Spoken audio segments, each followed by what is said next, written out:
Hello students, इस part में अपन देखेंगे एक्सरसाइज 15.1 का क्वेश्चन नंबर 2, जहाँ पे आपको फर्स्ट क्वेश्चन में कहा है कि एक driver attempts to start a car. एक ड्राइवर है जो कार को स्टार्ट करने की कोशिश कर रहा है। द कार स्टार्ट और डज नॉट स्टार्ट, कि कार स्टार्ट हो पाएगी या नहीं हो पाएगी, इस चीज़ की आप प्रोबेबिलिटी बताओ, वो भी equally likely.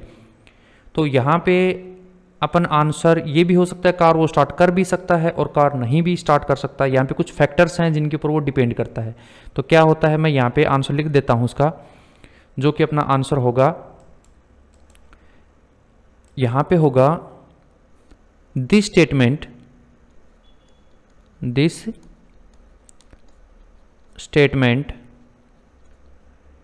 Does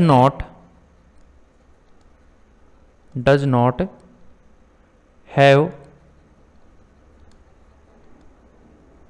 equally like outcomes as the car getting started or not started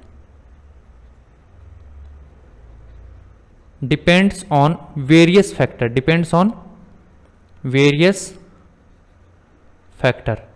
just like new car,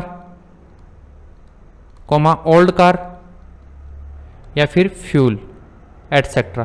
मतलब कार जो है स्टार्ट हो, इसके लिए कुछ एक वेरियस फैक्टर हैं कि कार स्टार्ट हो भी सकती है और नहीं। ये डिपेंड करता है कि वो कार नई है या पुरानी है या फिर उसमें फ्यूल कितना है, इन सब बातों पे डिपेंड करेगी। तो ये जो आपका स्टेटमेंट इक्वली लाइकली है, मतलब कि हर बात पे डिपेंड कर रहा है। अगला जो क्वेश्चन है उसमें अपने को पूछा है, इसमें अपने को पूछा है कि a player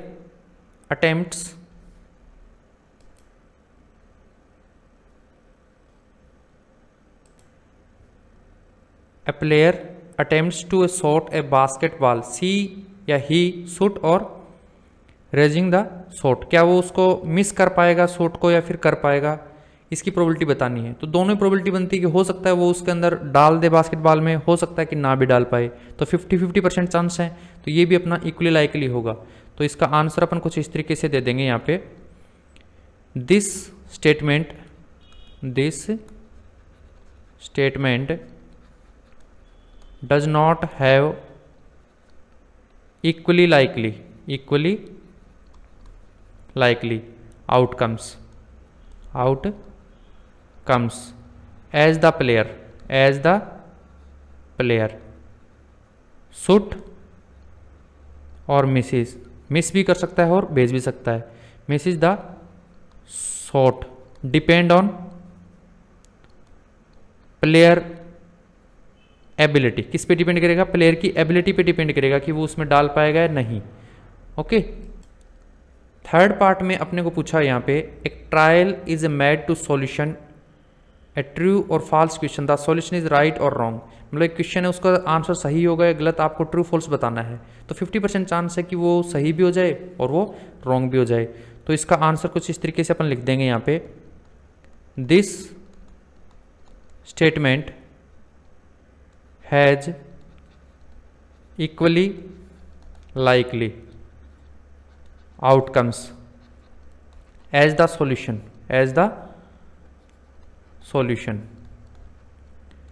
is either right or wrong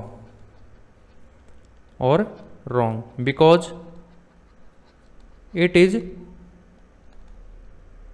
a true dot false question. ये मतलब एक तरीके का ट्रू और फॉल्स क्वेश्चन है, इस चीज़ पे डिपेंड कर रहा है। ओके, नाउ करते हैं fourth part, a baby is born, एक बच्चा पैदा हुआ है, इट इज़ ए बॉय और गर्ल। तो लड़का है लड़की, ये बताना है। तो 50-50% चांस होता है। तो इसका सीधा आंसर लिख देते हैं अपन यहाँ पे कि this statement has equally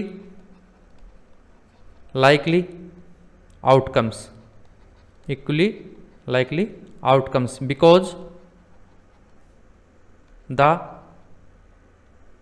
because the new baby born can either be a boy और गर्ल, दोनों में से कोई भी हो सकता है। तो इस तरीके का ये इसका आंसर हो जाएगा।